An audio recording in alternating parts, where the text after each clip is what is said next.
from the ghetto? Well, my parents are rich, but I'm 100% from the ghetto. British gas. Why you man are gassed up? British gas.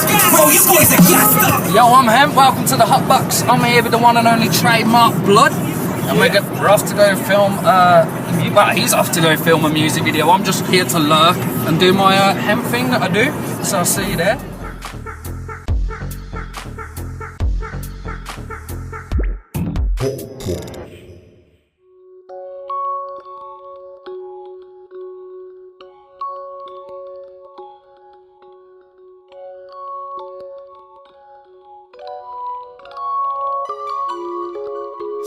Bars for the devil, then another 16 bars for police. Then I'll drop 16 bars for the rebels. In other words, 16 bars for my peeps. Then I'll drop 8 bars for the haters. Then I'll drop another 8 bars for the fake G's. When it's all said and done, shout out C major, cause that man hooked up the beat. 16 bars for the devil, then another 16 bars for police. Then I'll drop 16 bars for the rebels. In other words, 16 bars for my peeps. Then I'll drop 8 bars for the haters. Then I'll drop another 8 bars for the fake G's. When it's all said and done, shout out C major, cause that man hooked up the beat. You wanna see me fail, you wanna see me flat, even though it's on a 3D scale, the beast eats well. Consuming the soul is the goal and he's greedy as well. Believe we bail. When we see those horns coming through the flames, we see hell. They wanna light me up like E.T.'s nail with PC pale and see me jail, but nah. Fear is a weapon, it enters your blood like poison. It's venom, the devil's in the details.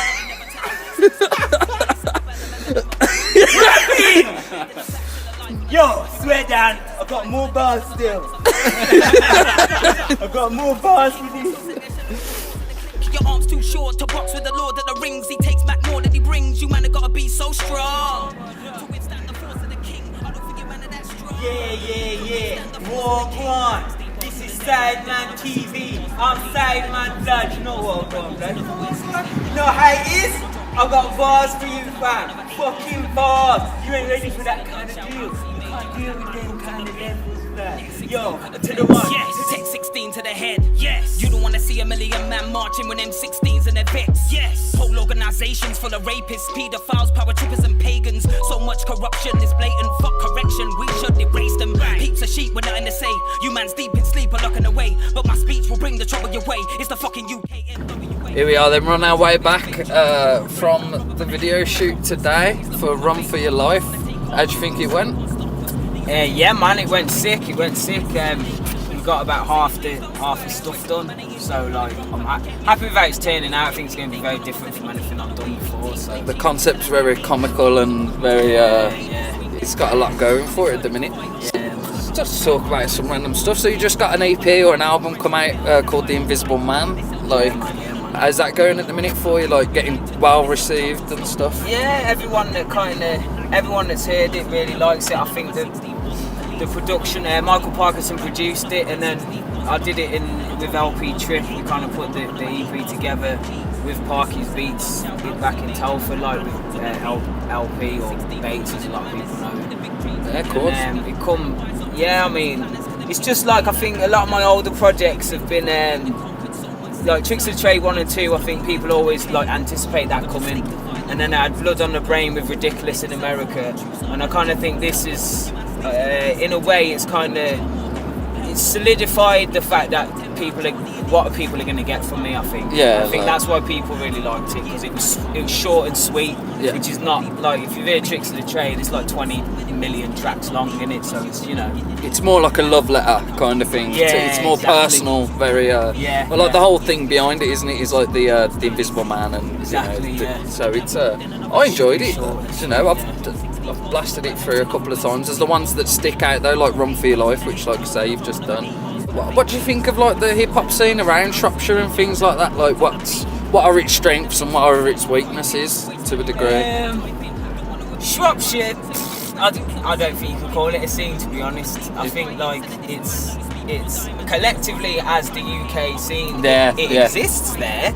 But as its own bubble, as Birmingham has its own bubble, where you can kind of come into that bubble and be in a scene that has gigs, there's studios, there's people like Natty who's just filming with, there's record labels, you know what I mean? And I think as far as that, even that small amount of infrastructure, because obviously Birmingham ain't got it all. Birmingham is actually missing a shitload for the size of the city, for it being the second city. It's missing loads for whatever reason, but I think Shropshire, you know, I just don't. There's not enough there really. There's a couple of studios, a couple of rappers, and there's people you could get together a little squad for a beer and make projects with people. But I think that's as far as it goes. There's not really like a viable business scene to get onto and stuff like that. And that's why I'm here a lot. I'm in Birmingham a lot. I'm in Wolves a lot. Yeah. Because there's just more here. It's like, and you're going to gravitate towards. You want to be productive. You're going to gravitate towards these places that are doing productive things. Yeah, exactly. Like Trickster and stuff, who's putting shows on all up and down the country and things. Exactly. You're going to gravitate towards a scene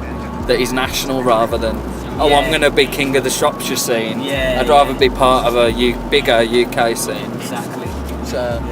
I mean, it's cool. I like Shropshire, and I myself have done quite a lot to try and you've done a lot for Shropshire. Make a scene there, and you know, we had the radio show. We brought the battles there a few times, as you know, and we used to get link up and do the open mics, and you know, I just used to try and create kind of like a community spirit, because that's how the scene starts. First you find everyone, which was actual my aim. It was a planned thing.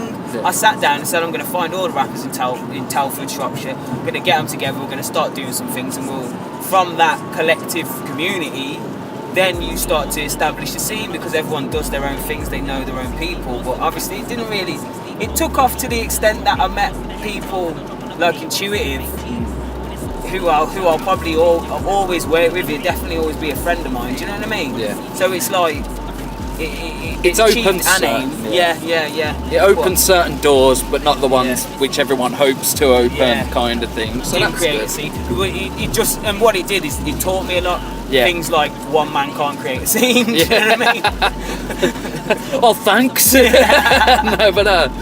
I totally agreed. Like I say, I only ask about the Shropshire scene because obviously, like what you say, when I was coming about to Shropshire and the rap battles used to be on and stuff, it seemed like there was one bubbling up and there was one building. Like you know.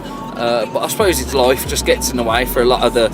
You find out who's really in it for life and who's really in it for them 10 minutes of, you know what I mean, enjoyment as it was, you know. And I think that was a lot to do with it. I think when we started Spit Roast there, or when we took Spit Roast there, I think there was a lot of people that were interested. Grime was bubbling, do you know what I mean? We did a few grime clashes as well later on. And so it and I think a lot of people went.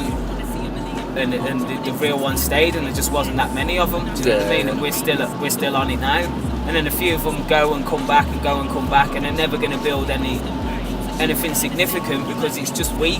You know what I mean? It's like, I think when it's hard and whatever, you just stick to it no matter what. They lose momentum, don't they? Essentially, like because you start to gain a bit of momentum, and then, like you say, you leave it, and then you have to start running all over again. Exactly. Just who would you consider your favourite independent or underground artists at the moment that you listen to? Obviously, apart from your own music and stuff. Who's out there that speaks to you in a way? Like that Hemp's Humpbox. I'll take into that shit. Do you know what? I mean, it's mad because the people you work with, kind of, they're in your face all the time. Do you know what I mean? But I honestly do believe, like someone like Intuitive, for example, I do believe he's for his age and his vision that he's got for his age. And I'm not saying because you're young means you can't achieve. I'm just saying it took me longer to get to the position that he's at now with his songs. Do you know what I mean? Yeah. And that's why I do rate him a lot as an artist. But most of the people I work with in Beats and Bars, as stupid as it is, I've seen a lot of rappers live, not just Beats and Bars, and these guys at Beats and Bars, like when you see Ghost Town perform, they're killing it, man. They're better than a lot of these people that are more established, that people think are better or consider them to be better, and they're nowhere near as good live as a lot of these people on Beats and Bars, and that probably is biased, but I'm still judging off a way of how entertained I was by that person. And I am, like, there's a lot of sick rappers. I really do rate a lot of people. So I'm the same with you, whereas like I'm objective to that degree if I can listen to things, but I'm also biased towards Beats and Bars, where, to be honest, because I've been to other hip-hop events and stuff, but I've never seen the pedigree of talent anywhere else. Like, it's where, like I say, I've seen you perform, obviously Plain and Simple and Nero and all that. Like, it's that's what that question was about. It's more of a kind of, do you find that your friends provide you the best music? Do you know what I mean? You don't even have to go out and look for it so much because you're working with people that are providing kind of good music. I think do you so. know what I mean? I think sometimes it's because there's so many of us, like in beats and bars. Sometimes I feel like maybe I'm not paying attention enough to everything else. Yeah. But it's like if you go here, you'll have like that's a Ghost Town CD. Yeah. I think Plain CD's one of these. Yeah. Do you know what I mean? Like it's literally. For the record, Trademark is pulling out loads of CDs. yeah. Like in there in the front of the car right there. So this is the shit I've got on. Yeah, Do you know that's what I mean. Yeah. And it's like, but you know, I just enjoy it. Yeah. Like, and I think it's dope. And I think a good point about it is that because they grew up a similar way to me in the same place in the West Mids as well. Yeah. And I think relating to it is why you tend to receive it better as well. Yeah. Like you listen to New York rap and you love it for what it is, but when they start talking about things that don't quite tie in with your way of life, it kind of verges off. Yeah, of course. Do you know what I mean? Yeah. And I think that's one of the reasons as well that you can kind of I stick with it, and almost I'm listening to all the people I kind of speak to now. You know, we've just discovered while filming that Trademark is actually a comedy genius, a slapstick comedy genius. Don't let his cool, calm, hip-hop rapper demeanour fool ya. He could be Laurel and Hardy all by himself if he wanted to. Literally was today. Really. Was so? Do you think, basically, without it's not spoilers or such, you've got a character you've developed today called Trademark Blud, you're having a bit of fun with and stuff, but he's legitimately one of the funniest things we've seen. So without you don't have to give the definite we will see him again, we won't, but do you think it's something you could work on, or do you know what, it's a concept that was created, well, the idea of a whack rapper first is how I started with it, and then what obviously I want to be the whack rapper needs to be part of it, the video. And then so it's only 2 days ago he was actually created, because that was when I was picking out what to wear. Yeah. Do you know what I mean? And when I started looking at the clothes I was going to wear, he started creating him. Yeah. So, and I think today, really, that's made me kind of think, oh, maybe I want to carry on with this guy now. Yeah. And not until today, when really the conversations we had while we were shooting kind of made me think, do you know what, I don't have to leave this here. I could do a series with this, or I could at least bring him back for another video. And it was very organic. It organically grew into something that you wanted to see more of, it was going on, wasn't it? So, because we was obviously, Chad was in the video, and you had Natty from MRG Media on the camera, and there was me and Luke or Killu behind, and we were just pissing at ourselves. Like, we just thought it was fucking brilliant. So that's it'd be interesting to see that. Well, there's no doubt going to be other questions that I'd want to ask you, but I'll cut it short so we got a nice 10-minute, recording for us. Thank you for talking to me. Thanks for letting me come to your video shoot. All good, bro. Thanks for coming, man. Thanks for your input. Nah, it's been a lot of fun. I'll try and do my little, put in my little tits and bits. Well, it sounds rude. Anyway, so that Temps Hotbox, you're no doubt going to have seen loads of videos or footage that I'm putting up while I've been talking. That's just another Freestyle Media thing. We're in the car on the way back now and just decided to have a chat. Anyway, so peace. Make sure you go check out The Invisible Man from Trademark Blud. You're going to get it on Bandcamp. You're going to get it on all the decent music platforms that independent artists are using these days. Make sure you check out MRG Media with Natty and things like that. And and if you liked what you heard, comment, subscribe, share, do whatever you want to do with it. I don't really give a hoot. And peace, respect and harmony. Peace! Yeah! Peace!